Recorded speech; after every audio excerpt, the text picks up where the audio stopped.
Vale, vamos a empezar con el tema 2 de Psicología del Desarrollo 1, con el desarrollo biológico y motor. Vamos a hacer una pequeña introducción. El desarrollo biológico comienza con la concepción, donde se forma el cigoto. Hay una estrecha relación entre biología y psicología, sobre todo por la crucial influencia que tuvieron las teorías evolucionistas, en particular la teoría de Darwin. De una parte, la perspectiva biológica se centró en el desarrollo físico y motor. De otra, la perspectiva psicológica se centró en el desarrollo cognitivo y emocional. Aunque había dificultades técnicas que planteaba el estudio del cerebro humano, especialmente en sujetos sin lesiones. En las últimas décadas, nuevos métodos y técnicas de neuroimagen han ayudado a comprobar el funcionamiento del cerebro durante la realización de las tareas cognitivas, lo que implica un acercamiento multidisciplinar al estudio de la neurociencia cognitiva del desarrollo, que es la disciplina evolutiva que trata de integrar estudios sobre desarrollo cognitivo con las evidencias sobre el desarrollo del cerebro en etología, con técnicas de imágenes y estudio de lesiones. Vamos a ir viendo un poquito, a ver, también los que hayan dado psicobiología y demás, hay pequeñas partes de aquí de meiosis y demás que ya hemos dado, pero que vienen perfectas para esto. Punto 2. El desarrollo físico y motor. El desarrollo prenatal. El desarrollo prenatal comienza con la concepción. Las células sexuales contienen 23 cromosomas y se forman a través de la meiosis. La gestación dura alrededor de 38 semanas y se divide en 3 etapas. Tendríamos el periodo germinal, el periodo embrionario y el periodo fetal. Vamos a ir viendo cada uno de ellos, ¿vale? Periodo germinal. Desde la concepción hasta las 2 primeras semanas. Vamos, desde que es la concepción en sí hasta las 2 primeras semanas. Eso sería el periodo germinal, donde el cigoto se multiplica rápidamente y se mueve a través de las trompas de falopia hacia el útero. Eso sería periodo germinal, concepción, 2 primeras semanas. El periodo embrionario es desde la tercera, lógicamente, cuando acabemos la segunda semana empezaríamos con la tercera, entonces periodo embrionario desde la tercera a la 8ª semana, donde empiezan pues, a configurarse los distintos órganos del embrión. Y luego ya iríamos al periodo fetal, que ya es el último, que sería desde esta 8ª semana, donde lo habíamos dejado en el periodo embrionario, hasta que ya nace. Entonces, bueno, tenemos aquí la tabla de fases del periodo prenatal en el ser humano. ¿Veis? Periodo germinal, desde la concepción a las 2 primeras semanas, es exactamente lo que acabamos de leer, ¿vale? Vemos que en el periodo, bueno, podemos leerlo igualmente. Periodo germinal, desde la concepción a las 2 primeras semanas, la unión de un espermatozoide y un óvulo, ambos con 23 cromosomas cada uno, vamos, 46, daría lugar al cigoto. Aparece la placenta y el cordón umbilical. Luego, en el periodo embrionario, que sería desde la tercera semana, como ya sabemos, hasta la 8ª, se configurarían los órganos, como acabamos de leer. Principios que guían el desarrollo, como vemos aquí, próximo distal y cefalocaudal, también dados en psicobiología. Y luego, en el periodo fetal, en el último, como ya sabemos, desde esta 8ª o 9ª, como se le quiera poner, semana hasta el nacimiento. Es fundamental en esto que el feto produzca, en este caso, surfactante, para que logre que el oxígeno pase del aire a la sangre. Vale, vamos a ir viendo ahora cada periodo, ¿vale? Vemos aquí, en el apartado A, el periodo germinal. El cigoto inicia el proceso de la división mediante mitosis. No confundir con meiosis de antes, ¿vale? Mitosis.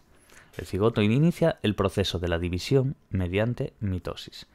Alrededor de 3 días tarda en ir desde lo que serían las trompas de falopio hacia el útero, donde tarda unos 4 o 5 días más en instalarse. El embrión posee una membrana externa, lo que se llama corión, y una interna, que es amnios. La placenta atiende las necesidades de respiración, nutrición y excreción del feto. El cordón umbilical desarrollado a partir de la placenta tiene la función de traspaso de oxígeno y nutrientes de la sangre de la madre. Se supone que la diferenciación de las células se produce gracias a una sustancia llamada activina. Importante eso, pero bueno, es una suposición, tampoco es que se sepa, dentro de la diferenciación de las células. Las células que reciben mayor cantidad de activina crean el endodermo, también dado en psicobiología, que formarán el aparato digestivo y el respiratorio. Aquellas que reciben una concentración media de activina crean el mesodermo, que dará lugar pues, a los huesos, músculos, sangre, riñones y corazón. Quedaos bien con eso, ¿eh? Prefiero el que se haya dado en otras materias no implica que no te lo puedan preguntar ahora.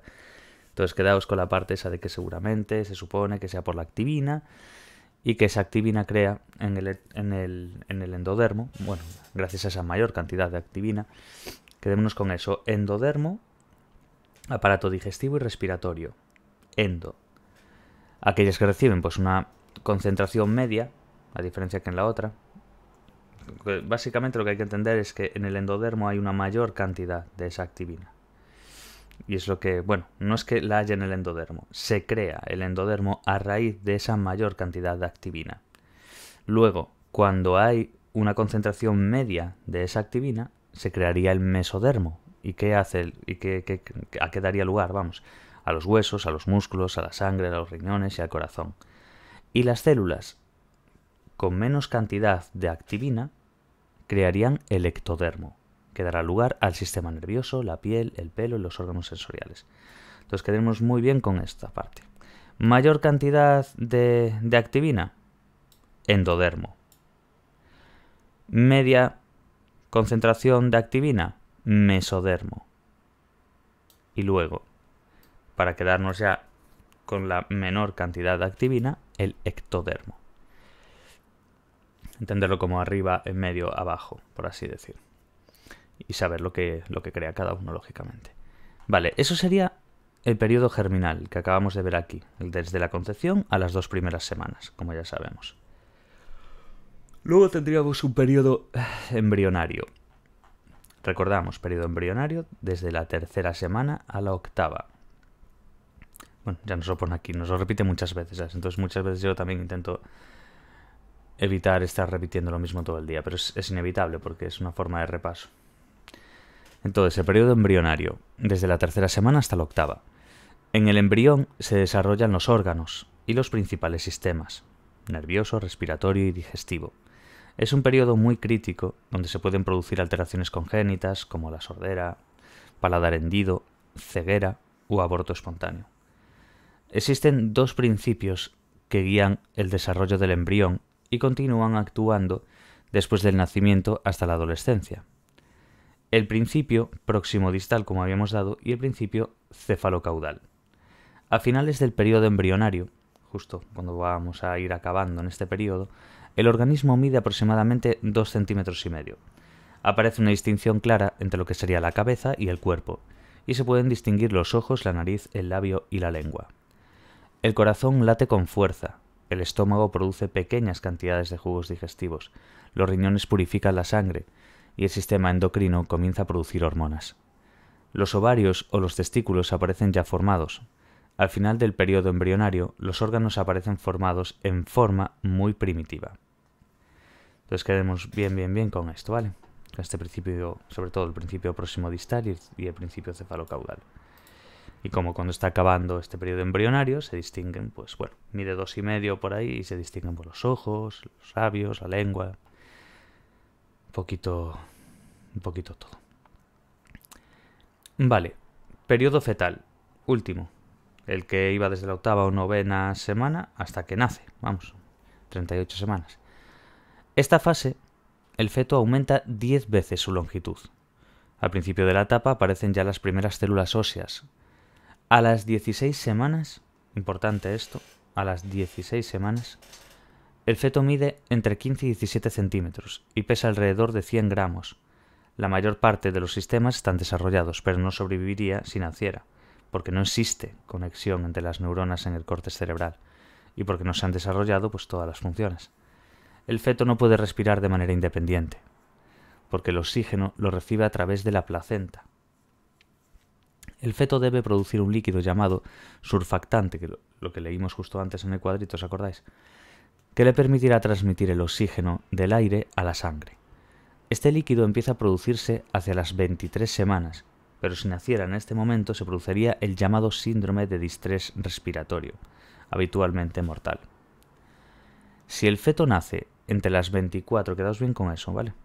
Con lo de que este líquido empieza a producirse a las 23 semanas. ¿Qué es lo que pasa? Que si naciese en ese momento, pues tendría lo que se llama el síndrome de distrés respiratorio y casi siempre pues es mortal. ¿Qué es lo que pasa después? Más adelante, las 23 semanas, vamos, que si el feto nace entre las 24 y 28 semanas, solo un 20% logra salir adelante en condiciones, a veces extremas. Problemas pulmonares, hemorragias cerebrales, desórdenes oculares. A partir de las 29 semanas aproximadamente es cuando el feto ya puede sobrevivir por sí mismo. El ritmo del corazón es muy rápido y se forma una capa de grasa alrededor del cuerpo. En las últimas 8 o 9 semanas el feto gana unos 225 gramos a la semana. Joder. Un bebé que nace a tiempo mide pues unos 50 centímetros, justo lo que me di yo de hecho, y pesa aproximadamente unos 3 kilogramos. Yo 3 y algo creo. Pero bueno, estoy dentro de lo normal, parece. Vale. Pues hay que recordarse bien esto. Es una cuestión de repasar también, ¿no? A la primera no iba a ir todo. Pero bueno, más que nada es quedarse con esos pequeños detalles que vamos viendo. Dentro del periodo germinal, de ese corión y ese amnios. Después, en el periodo embrionario, ese principio de proximidistal y cefalocaudal. Periodo fetal, entender muy bien el de lo de las 16 semanas. Luego, una de las cosas más importantes, lo del líquido surfactante. 23 semanas y que si se nace en ese momento, distrés respiratorio. Luego, entre 24 y 28. Y es muy importante saber a partir de cuándo el feto puede sobrevivir por sí mismo, por así decir. Y es a partir de las 29, ¿vale? Y luego pues ya pues un bebé recién nacido, normal, dentro del parámetro, por así decir, pues suele medir unos 50 centímetros y pesar 3 kilos. Vamos, es lo que sería estar dentro de un canon normal. Vale. Desarrollo físico. El desarrollo físico es producto de la interacción entre el niño y su entorno. El crecimiento de los bebés y de los niños continúa con los patrones cefalocaudal y proximodistal, como dimos antes, porque progresa de la cabeza a los pies. Las dimensiones de la cabeza de un recién nacido se aproximan bastante más a las de un adulto que el resto del cuerpo. Los bebés aprenden a utilizar sus extremidades superiores antes que las inferiores. El principio proximodistal hace que el desarrollo se dirija desde las partes centrales del cuerpo hacia las externas. Así el tronco se desarrolla antes que las extremidades. ¿Entendéis? Va de aquí hacia las extremidades. Entonces, lo del centro, por así decirlo, lo que sería el tronco, o la parte central, vamos, se desarrolla antes que las extremidades. De la misma manera, el desarrollo de los brazos y las piernas se adelantan a la de las manos y a lo de los pies. ¿Entendemos? Lleva este proceso. En los 3 primeros meses de vida, el crecimiento es mucho más rápido. De 0 a 3 años podemos observar un aumento de peso y de tamaño. En cuanto al tamaño de la cabeza comienza a ser más proporcionado en relación al resto de su cuerpo. En la primera infancia, entender bien esta parte de los 3 primeros meses de vida, donde vemos un aumento de peso y de tamaño y demás. ¿Qué es lo que pasa? Que después en la primera infancia, que es lo que se considera entre los 3 y los 6 años, vamos, este proceso de aquí a aquí, los niños adelgazan, imagen más atlética, como podéis apreciar, de hecho, en el dibujo. Perdiendo la tripita típica de los bebés, les crece el cuerpo, los brazos y las piernas. La cabeza sigue siendo relativamente grande. Los huesos se fortalecen, lo que facilita las destrezas motrices.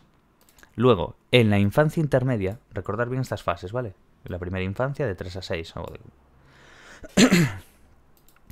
Y luego, en la infancia intermedia, que sería entre 7 y 12, vamos, aquí es una primera infancia. Estos son como los primeros meses de vida, aquí es hasta el recién nacido y demás.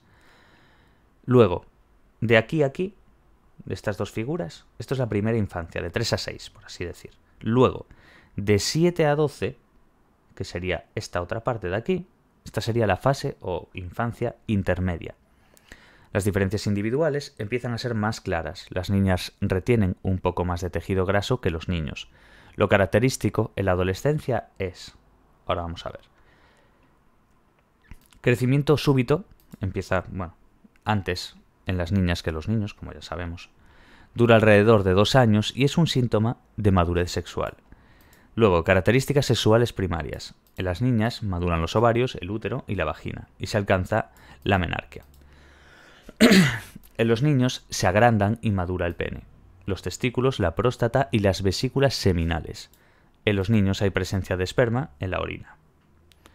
Características sexuales secundarias. En las niñas hay crecimiento del pecho y aparición del vello púbico y axilar. En los niños, cambios en la voz y el vello en pubis, axilas y cara. La piel se torna más áspera y con mayor cantidad de grasa. Algunos de los factores que más afectan al crecimiento y madurez del ser humano son, en primer lugar, la herencia genética, pero también está influido por el contexto donde tenga lugar el desarrollo. Bueno, pues lo de siempre, genética versus ambiente. Una adecuada nutrición es fundamental. La mala nutrición acompaña deficiencias en el desarrollo intelectual, crecimiento más lento y una pubertad más tardía.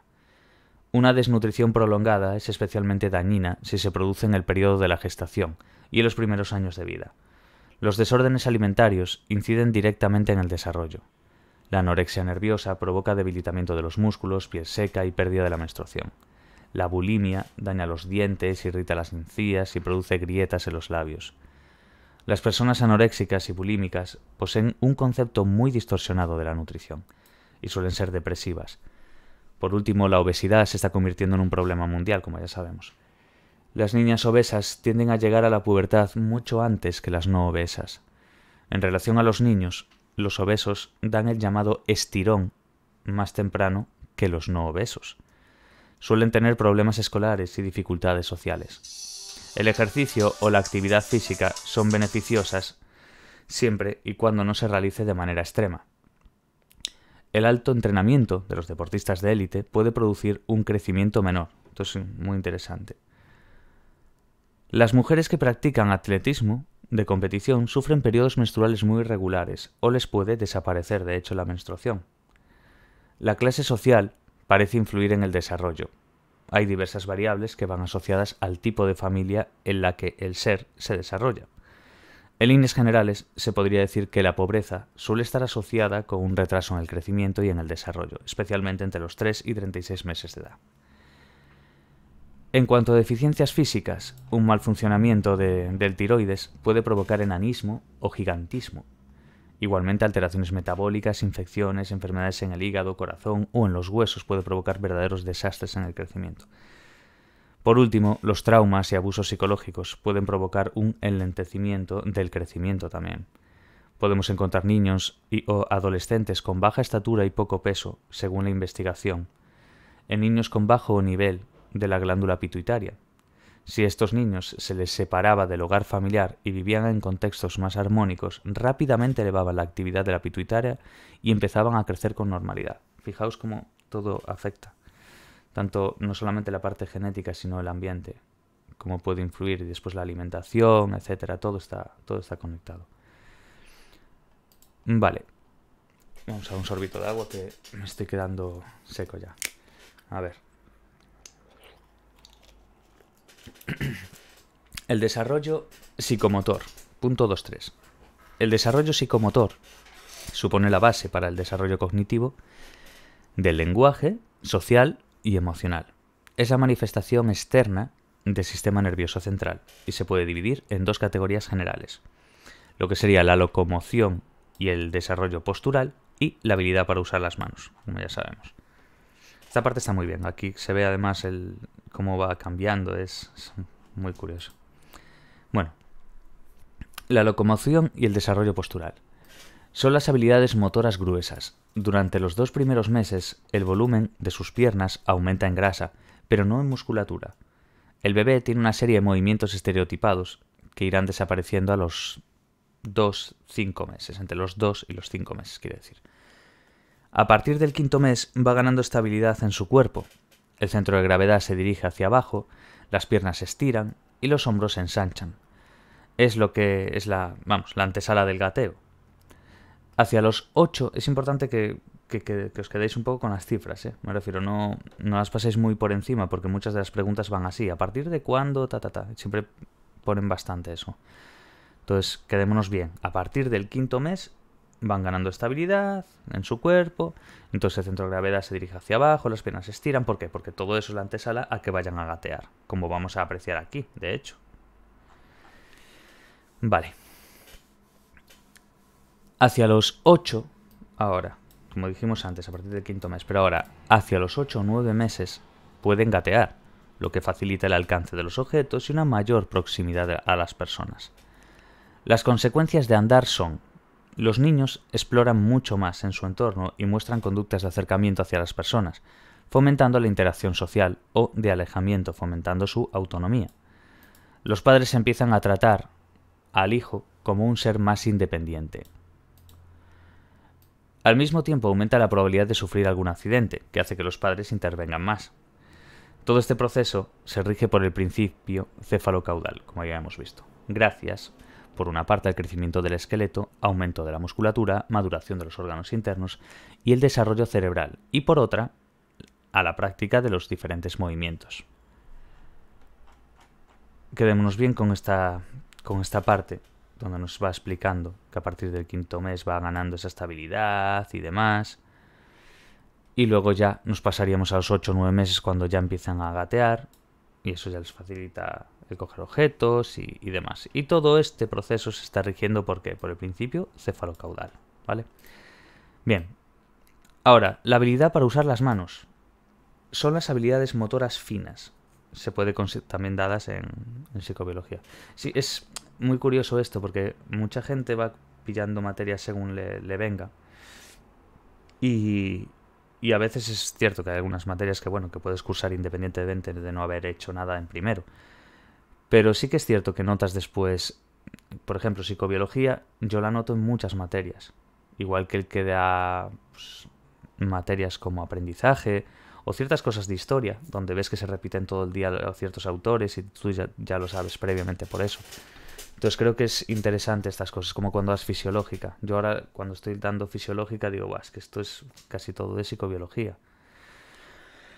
Y ahora que esta parte es más biológica y de desarrollo y de tal, también lo ves.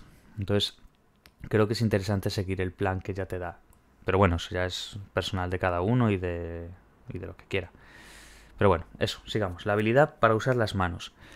Son las habilidades motoras finas. Se puede considerar como un tipo de inteligencia manual. Revela gran parte de la naturaleza del pensamiento y de la resolución de problemas. El movimiento de las manos del bebé se produce como un acto reflejo al inicio. Hacia los 2 meses tratan de coger los objetos con el puño. Hofstede decía que, mientras que el brazo y el hombro están controlados por el cerebro, la coordinación de las manos y los dedos están guiadas por la corteza cerebral. A los 2 meses el sistema cortical todavía no está coordinado con el sistema que controla los movimientos motores más gruesos. Entonces, eso es a los 2 meses. El sistema cortical no está coordinado aún con el sistema que vaya a controlar los movimientos.